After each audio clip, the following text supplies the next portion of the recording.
Qual é o seu temor nos próximos tempos? Estamos num governo já há 2 anos do seu término. Têm sido anunciadas muitas medidas que, no entanto, não têm resultado não temos visto grandes resultados. Que recomendações ou que apelos faz para que se possa retomar a economia e se possa principalmente combater alguns males que afetam Cabo Verde, como o desemprego, a violência urbana e esse crescimento que tarda a ser retomado? Sim, olha, se me permite, muito rapidamente, em relação à pergunta de hoje, esqueci-me de até um elemento que é interessante que as pessoas não conhecem. Há 1 ano e pouco, chegou-me às mãos um estudo de opinião que, entre outros elementos, perguntava o que é que os cabo-verdianos achavam dos tais conflitos entre o Presidente e o Governo. E curiosamente, e foi um estudo de opinião feito em todos os conselhos do país, apenas 17% dos cabo-verdianos tinham conhecimento que haveria algum outro atrito ou conflito entre o Presidente e o Primeiro-Ministro. Apenas 17%. E desses 17%, mais de 50% não dava grande relevância a esse tipo de problemas. Mas, voltando agora à pergunta que me faz, realmente, e esse mesmo estudo também dizia que, para os cabo-verdianos, as 2 principais preocupações seriam, primeiro, o desemprego e a segunda preocupação, a insegurança. E, portanto, estes são 2 desafios importantes que Cabo Verde tem nos próximos tempos.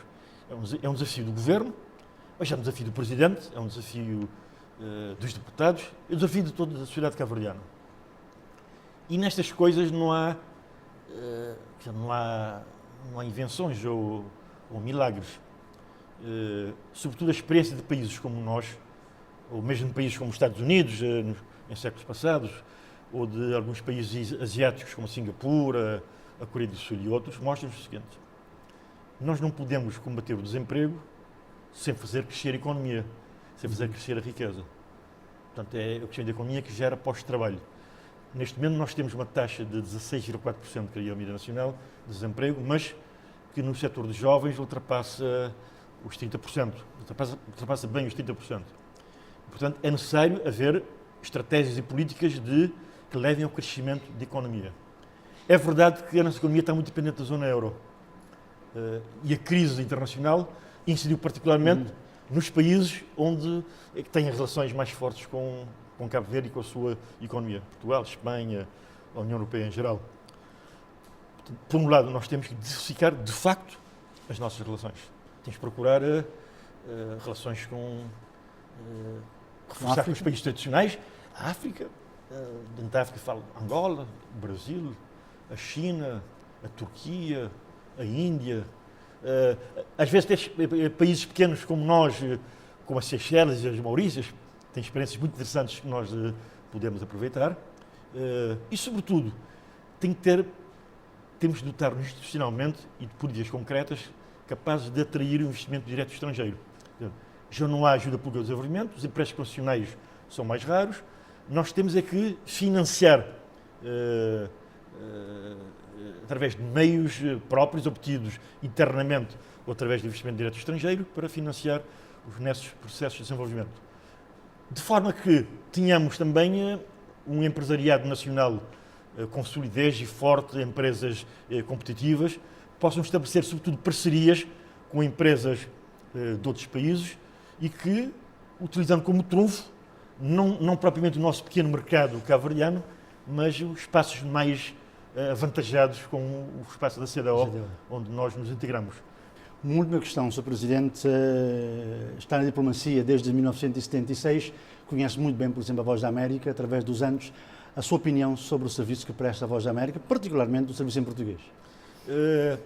Eu sou habitualmente um consumidor da Voz da América. Talvez já o fui mais há tempos atrás do que agora. Bom, mas desde logo impressiona, esta visita que fiz à Voz da América, impressiona, digamos, a dimensão física do pessoal da instituição.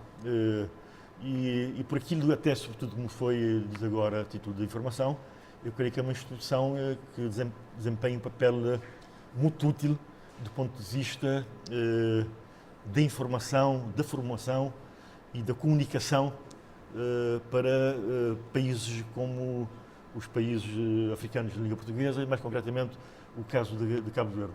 Mas creio que, sobretudo, junto de alguns segmentos da opinião pública cabo-verdiana, é uma instituição que é muito reconhecida, isto tudo é muito ouvida por determinado tipo de segmentos ligados, creio, sobretudo aos quadros.